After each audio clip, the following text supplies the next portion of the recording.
Welcome to new TV Telugu. మాజీ ముఖ్యమంత్రి జగన్ సంచలన వ్యాఖ్యలు చేశారు. చంద్రబాబు పాలనపైన మండిపడ్డారు. అన్ని వర్గాలను మోసం చేశారని ధ్వజమెత్తారు. కేసుల్లో బెయిల్ పై ఉన్న వ్యక్తి అధికారులను బెదిరించి కేసులు కొట్టేయించుకున్నారని విమర్శించారు. టీడీపీ పరకామణి కేసుపైన జగన్ ఆసక్తికర వ్యాఖ్యలు చేశారు. రైతులను చంద్రబాబు వదిలేశారని విమర్శించారు. సంక్షేమం అమలు కావటం లేదన్నారు. తమ పార్టీ నేతలపైన కక్షపూరితంగా కేసులు నమోదు చేసి వేధిస్తున్నారని జగన్ మండిపడ్డారు. రాష్ట్రంలో రైతుల పరిస్థితిని చూస్తుంటే సేవ్ ఆంధ్రప్రదేశ్ అనాల్సిన దుస్థితి నెలకొందని వైసీపీ అధినేత జగన్ ఆవేదన వ్యక్తం చేశారు. నిజంగా ఈరోజు రాష్ట్రంలో వ్యవసాయం ఎలా ఉంది, రైతుల పరిస్థితి ఎలా ఉంది అన్నది నిజంగా చూస్తే రాష్ట్రంలో పాలన సేవ్ ఆంధ్రప్రదేశ్, సేవ్ ఆంధ్ర అన్న పరిస్థితి మాదిరిగానే ఆంధ్ర రాష్ట్రంలో పాలన సాగుతూ ఉంది. అందరూ కూడా దేశం మొత్తం కూడా హలో ఇండియాస్, మా రాష్ట్రం వైపు ఒకసారి చూడండి అని చెప్పి నిజంగానే ప్రతి ఒక్కరం అనాల్సిన పరిస్థితిలోనే ఈ రాష్ట్రంలో ఈరోజు పాలన సాగుతూ ఉంది. మరి ముఖ్యంగా అడుగులు ముందుకు వేస్తే వ్యవసాయం అన్నది 62% జనాభా దాని మీద ఆధారపడి ఉన్న సెక్టర్. ఈ వ్యవసాయం అన్నది ఏ రాష్ట్ర ప్రభుత్వమైనా కూడా రైతులను సంతోషంగా పెట్టి వ్యవసాయం అన్నది ఒక పండుగగా చేస్తేనే, రైతు సంతోషంగా ఉంటేనే రాష్ట్రం సంతోషంగా ఉంటుంది. రైతు కూలీ సంతోషంగా లేకపోతే రాష్ట్రం ఎప్పుడూ కూడా ఎదగదు, వెనకడుగు వేయాల్సింది. మా హయాంలో పండుగగా ఉన్న వ్యవసాయం చంద్రబాబు నాయుడు గారి హయాంలోకి వచ్చేసరికి అది దండుగలా మార్చిన పరిస్థితుల మధ్య ఈరోజు రాష్ట్రంలో వ్యవసాయం కొనసాగుతూ ఉంది. మొన్న ఈ మధ్యకాలంలోనే మనమంతా కూడా మోంతా తుఫాను ఇంకా మన మనసుల్లో నుంచి ఇంకా చెరిగిపోలేదు, మననే కనిపిస్తూ ఉంది.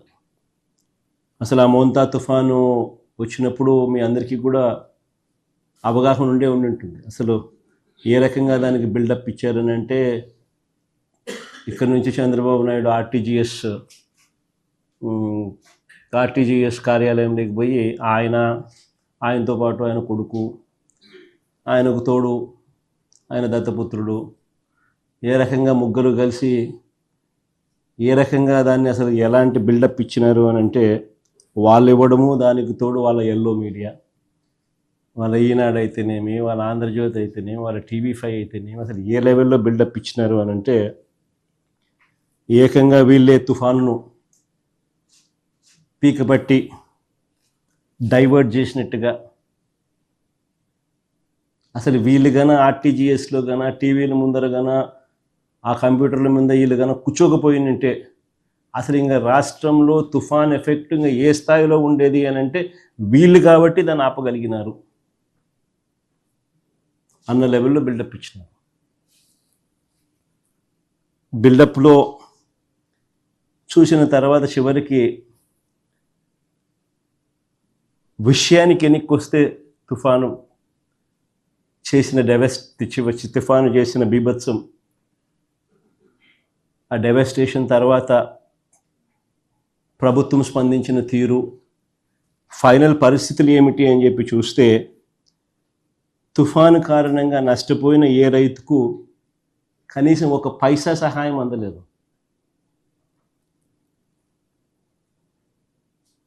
ఆశ్చర్యం ఏమిటి అని అంటే, దాదాపుగా 15 లక్షల ఎకరాలను తగ్గించేసి 4-5 లక్షలు కుదించేసినారు. పోనీ కుదించిన దానికన్నా కానీ కనీసం నష్టపరిహారం ఇచ్చారా అని అంటే అది లేదు, ఓ పైసా ఇలా. సరే, ఈ మోంతా తుఫాను గురించి పక్కన పెట్టండి. చంద్రబాబు నాయుడు గారి ఈ 19 నెలల పరిపాలనలో రాష్ట్రంలో దాదాపుగా 17 సార్లు ప్రకృతి వైపరీత్యాల కారణంగా, అంటే అది కరువు కావచ్చు, తుఫాన్లు కావచ్చు, 17 సార్లు ఈ 19 నెలల కాలంలో చంద్రబాబు నాయుడు గారి పరిపాలనలో ఈ 19 నెలల కాలంలో 17 సార్లు ఇన్పుట్ సబ్సిడీని వారంట్ చేసింది. ప్రకృతి వైపరీత్యాల వల్ల రైతులు కరువు వల్ల అయితేనేమి, తుఫాన్లు అయితేనేమి, కరువులు అయితేనేమి, అకాల వర్షాలు అయితేనేమి, రైతుల జీవితాలు చిన్నాభిన్నమై ఏకంగా 17 సార్లు గవర్నమెంట్ నుంచి ఇన్పుట్ సబ్సిడీ అన్నది రైతులకు రావాల్సిన పరిస్థితి. దాదాపుగా 1100 కోట్ల రూపాయలు ఇన్పుట్ సబ్సిడీ బకాయిలు.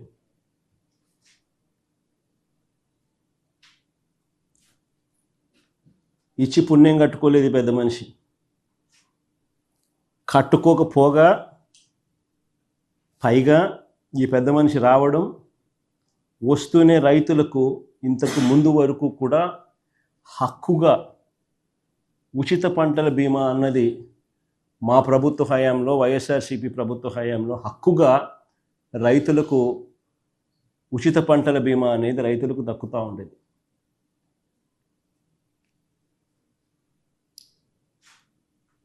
అలాంటిది మా హయాంలో అయితే దాదాపుగా 7,400 కోట్లు, 7,800 కోట్లు ఇచ్చినాం రైతులకు.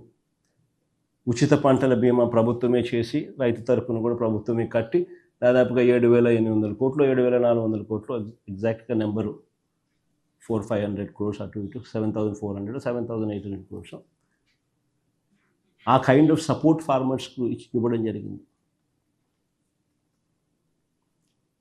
ఈరోజు రైతులకు హక్కుగా రావాల్సిన ఆ ఉచిత పంటల బీమా చంద్రబాబు నాయుడు అధికారంలోకి రాగానే ఆ బీమా పథకాన్ని రద్దు చేసినారు.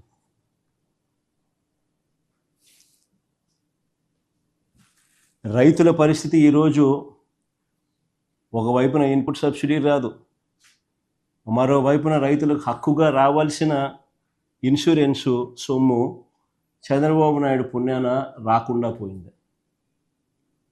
రాష్ట్రంలో దాదాపుగా 84 లక్షల మంది రైతులు దాదాపుగా వ్యవసాయంలో ఉంటే 84 లక్షల దానికి కేవలం 19 లక్షల మంది రైతులు మాత్రమే ఇన్సూరెన్స్ చేసుకున్న పరిస్థితి.